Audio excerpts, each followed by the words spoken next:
Really isn't. She seems quiet and reserved, but is not. She at times seemed to me timid, but she's not. At times she seemed to be lost in the intellectual complexity of psychiatry, but she certainly was not.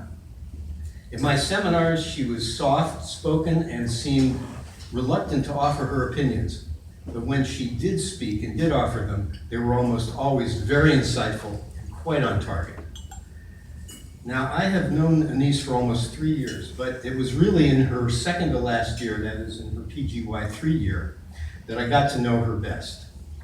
It was in that year that she and I started to meet weekly to discuss patients for whom she was providing psychotherapy. She happened to have some extraordinarily difficult patients. For those of you who don't know, the supervisor-resident relationship in psychiatry, and especially in psychotherapy, is like no other. There's nothing like a resident and supervisor together wrestling for a whole year with patients' heartaches, derailed lives, and psychological pain to get to know each other in a way most people never do. There were times when I thought Annise just wasn't getting it with the patient. But then again, there were times when she thought I wasn't getting it. And sometimes she was right. In one particular instance, she realized I was not picking up or understanding the flow of a psychotherapy that she had with a particular patient.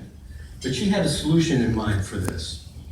The next supervisory session, I found that she had asked permission from the patient to record the session, and then she had proceeded to laboriously type out a transcript of that entire session, almost like the script of a play, showing what the patient said and her comments to him in a kind of dialogue form. I have to say I've seen few residents do something like that, but for me it was incredibly clarifying and really helped to resolve my confusion about the case. Now, supervisors here know this, but supervisors soon find out that residents are quite variable about listening to and implementing supervisory suggestions. Annise, however, listened carefully to my suggestions in supervision and actually carried them out, reporting back to me the next session the result of the suggested intervention. When I realized she was doing this, I thought to myself, oh my God, she actually thinks I know what I'm talking about. Okay. One last thing. These residents that are graduating today, and the residents in general here, won't usually confide about how extraordinarily difficult residency can be. But believe me, all of them have experienced this. I have experienced this too as a resident. In the past year or so, due to particular circumstances, I've become acquainted with Annise's triumphs and challenges in an up-close and personal way that I'm not usually privileged to see with most residents. With Annise, being privileged to see this about her enabled me to see her strength, her perseverance, and her courage. While residents and physicians in practice confront daunting challenges from within and from without almost daily, the stress of this is usually hidden from view. It's no wonder that our own chief medical officer recently presented data that showed a 50% burnout rate in physicians at BMC and across the country.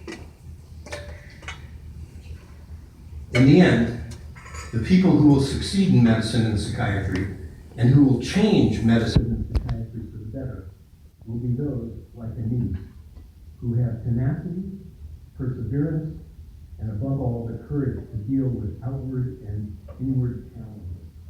Oh, yeah. Annise, I believe that you have what it takes to make the field of psychiatry better and to make this world a better place. You know, the certificate of graduation is only a piece of paper. I looked it up on Amazon. You can buy the piece of paper itself for between $5 and $15. Okay. But if, whenever you look at it, it inspires you and reminds you of what you have and what you can do for the world, it will have done its job. Yes.